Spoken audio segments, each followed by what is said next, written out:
Hello student, welcome back. We are going to start today's class. It is lecture 10. But before going to our main lecture, lecture 10, we will study or look the previous class, that is lecture 9. So it is microcontroller and embedded system, module 3, Shongita Roy, assistant professor, electronics and communication engineering department, Narula Institute of Technology. In the lecture 9, we have studied interrupt priority in the 8051 interfacing with ADC and DSC, different interrupts and their structure, interrupt enable register, how it is operating and their bit structure. So how they are working, details was discussed, interrupt priorities. So interrupt priority register, how the bit is organized and the position of the bit and their meaning also discussed in detail, and handling of interrupts and vector address also discussed, and about reset pin also discussed, and how it is reset, it is demonstrated over there.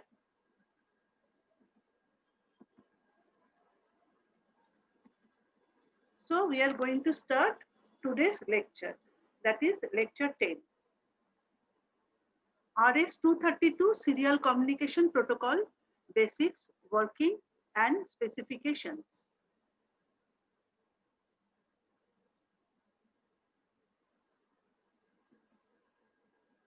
What is serial communication? In telecommunication, the process of sending data sequentially over a computer bus is called as serial communication, which means that the data will be transmitted bit by bit. While in parallel communication, the data is transmitted in a byte, that is 2 in parallel 8-bit, or character on several data lines or buses at a time. Serial communication is slower than parallel communication, but used for long data transmission due to lower cost and practical reasons. So this is showing how the serial communication is operated. Here it is transmitter and receiver is showing. So depending on the clock, the bit by bit, the information will be transmitted from transmitter to the receiver. Therefore, clock is very important to synchronize between transmitter and receiver. So transmitter side, it is TXD0 to TXD7 because there are 7 lines in parallel communication. It is showing over there. And in the receiver also, there are 8 lines, 0 to 7. And within one clock cycle, the signal will be transmitted in parallel.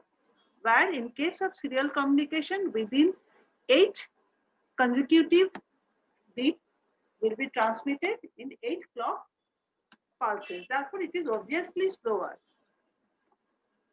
But parallel communication is faster. Example to understand. Serial communication, you are shooting a target using machine gun where bullets reach one by one to the target. Parallel communication, you are shooting a target using a gunshot where number of bullets reach at the same time. Modes of data transfer in serial communication. Asynchronous data transfer, the mode in which the bits of data are not synchronized by a clock pulse. Clock pulse is a signal used for synchronization of operation in an electronic system. Synchronous data transfer, the mode in which the bits of data are synchronized by a clock pulse. Characteristics of serial communication. Baud rate. Baud rate is used to measure the speed of transmission. It is described as the number of bits passing in 1 second. For example, if the baud rate is 200, then 200 bits per second passed. In telephone lines, the baud rates will be 14,400, 28,200, 33,600. Stop bits. Stop bits are used for a single packet to stop the transmission, which is denoted as T. Some typical values are 1, 1.5 or 2 bits. Parity bit is the simplest form of checking the errors. There are 4 kinds of parity. Even odd marked as spaced. For example, 011 is a number, the parity bit is 0. Even parity and the parity is equal to 1. That is to odd parity. What is RS-232? RS-232, recommended standard 232C, is the recent version of standard 25 pin, whereas RS-232D, which is of 22 pins. In new PCs, male D-type, which is of 9 pins. RS-232 is a standard protocol used for serial communication. It is used for connecting computer and its peripheral devices to allow serial data exchange between them, as it obtains the voltage for the path used for the data exchange between devices. It is used in serial communication up to 50 feet with the rate of 1.492 kbps. As EIA defines, the RS-232 is used for connecting data transmission equipment DTE and data communication equipment DCE. So RS-232 protocol, how it is operating between DTE and DCE, between transmitter and receiver. It is showing over there. So it is a transmitter and it is a receiver, and it is the transmitter to receiver. When it is transmitter, it is receiving this way, and the grounding is there. Universal Asynchronous Data Receiver and Transmitter, UART, is used in connection with RS-232 for transferring data between printer and computer. The microcontroller are not able to handle such kind of voltage levels. Connectors are connected between RS-232 signals. These connectors are known as the DB9 connector as a serial port, and they are of 2 types, male connector and female connector, DTE, DCE. DTE is male connector and DCE is female connector.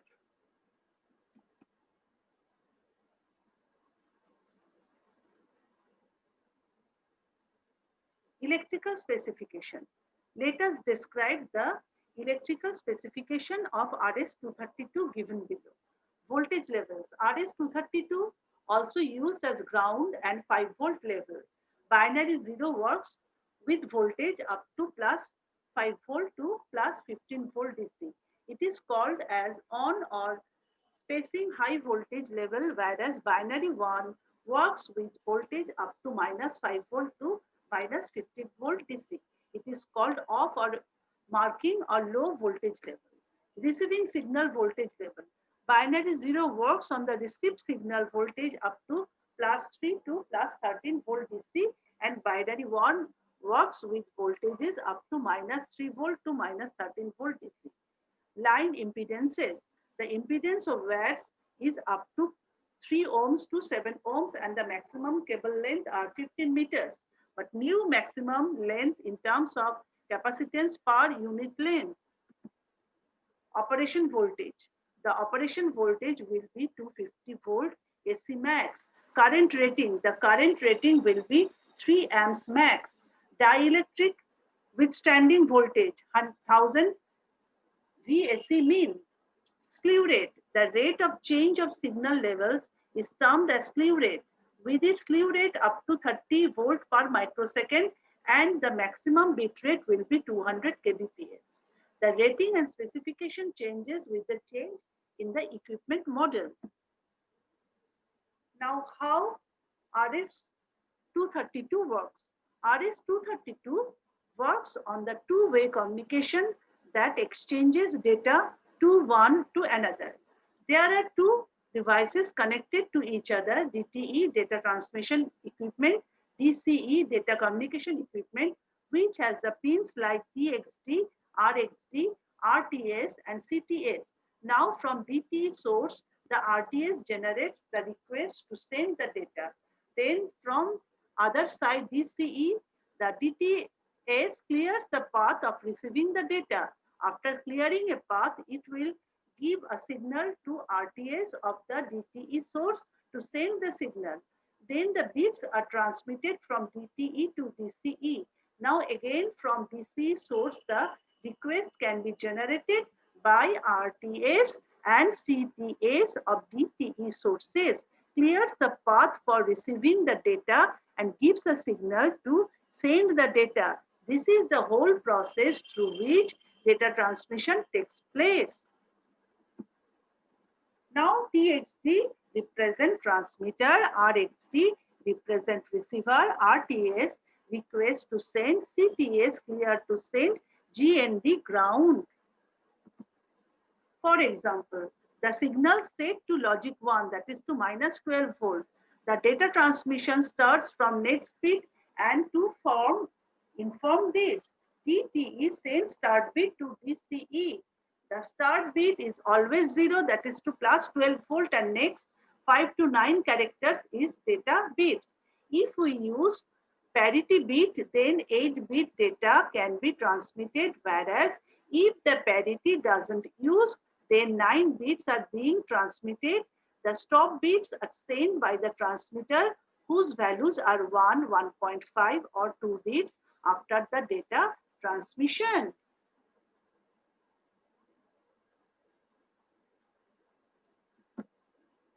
So here it is showing first one is start bit, then B0 to B7 it is data bits, P is parity bits, then it is stop bit, and again it will continue.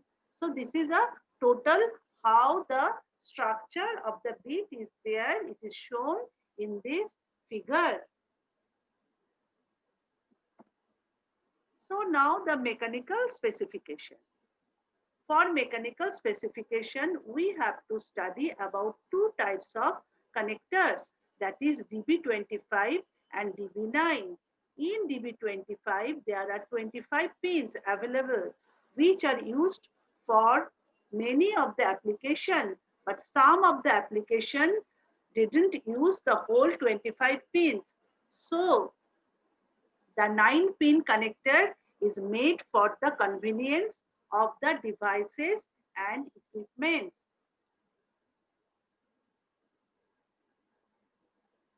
Now here we are discussing the DB9-pin connector, which is used for connection between microcontrollers and the connector. These are of two types, male connector DTE and female connector DCE. There are 5 pins on the top row and 4 pins in the bottom row. It is often called DE9 or D-type connector. So it is showing in this figure RS232 or DB9 male connector, and you have often seen this one in your lab also. So pin structure of DB9 connector. Pin 1 CD, 2 receiver RXD, 3 TXD, 4 DTR, 5 GND, 6 DSR, 7 RTS, 8 CTS, 9 R1.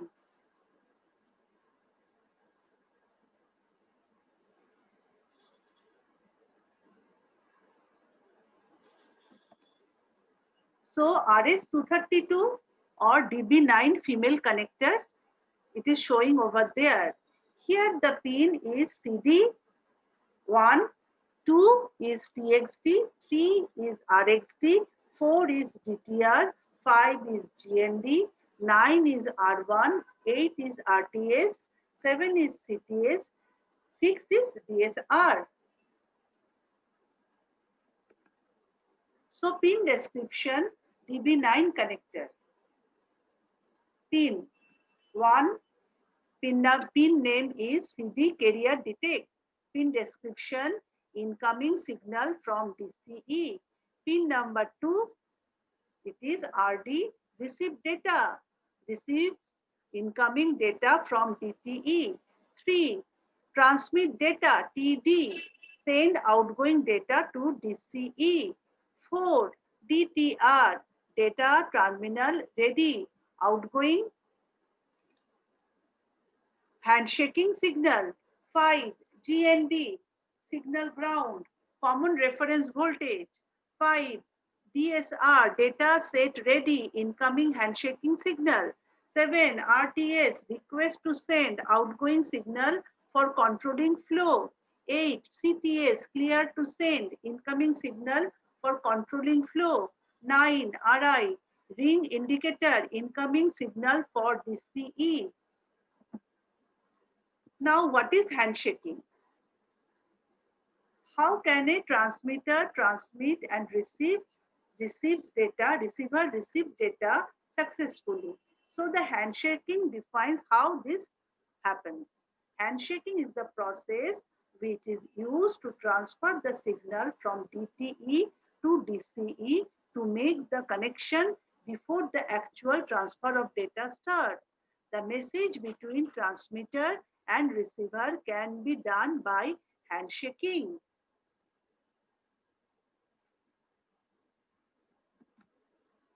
There are three types of handshaking processes named as no handshaking. If there is no handshaking, then DCE reads the already received data while DTE transmits the next data. All the received data stores in the memory location known as receiver buffer. These buffer can only store one bit, so receiver must read the memory buffer before the next bit arrives. If the receiver is not able to read the stored bit in the buffer and the next bit arrives, then the stored bit will be lost. As shown in below diagram, a receiver was unable to read the fourth bit till the fifth bit of the arrive, and this result overreading of fourth bit by 5 bit and fourth bit is lost as a whole. It is showing over there. Transmitter buffer, this is the transmitter and corresponding transmitter buffer is showing. So this is the transmitter and this is the receiver. So transmitter buffer, this is showing and this is the receiver and the transmitted characters, and successfully read 3 character bits, failed to read the fourth bit, and this fourth bit overwritten with the fifth bit. So fourth bit automatically lost over there. Hardware handshaking. It uses specific serial port, that is to RTS, CTS, to control data flow. In this process, transmitter asks the receiver that it is ready to receive data. Then receiver checks the buffer that it is empty. If it is empty, then it will give signal to the transmitter that I am ready to receive data. The receiver gives the signal to the transmitter not to send any data while already received data cannot be read. Its working process is same as above described in handshaking. So software handshaking. In this process, there are two forms, that is to X on and X off. Here X is the transmitter, it indicates transmitter. X on means transmitter on, therefore part in which it resumes the data transmission. X off is the part in which it pauses the data transmission. It is used to control the data flow and prevent the loss during transmission. So software handshaking, it is showing over there, data is transmitted. If it is X on, it is again retransmitted. If it is X off, the data will be not received. So again, X on signal should be given so that next data should be transmitted to the receiver. It is software handshaking example. Application. RS-232 serial communication is used in old generation PCs for connecting peripheral devices like mouse, printers, modem, etc. Nowadays, RS-232 is replaced by USB. It is also used in PLC machines, CNC machines, and also servo controller because it is far cheaper. It is still used by some microcontroller boards, receipt printers, point of cell system, etc. So we are ending lecture 10 over there. In the next class, we will start interfacing ADC with 8051 in the next class. So until then, we are ending our session, and today's, this is the references, and thank you. We are ending today's session.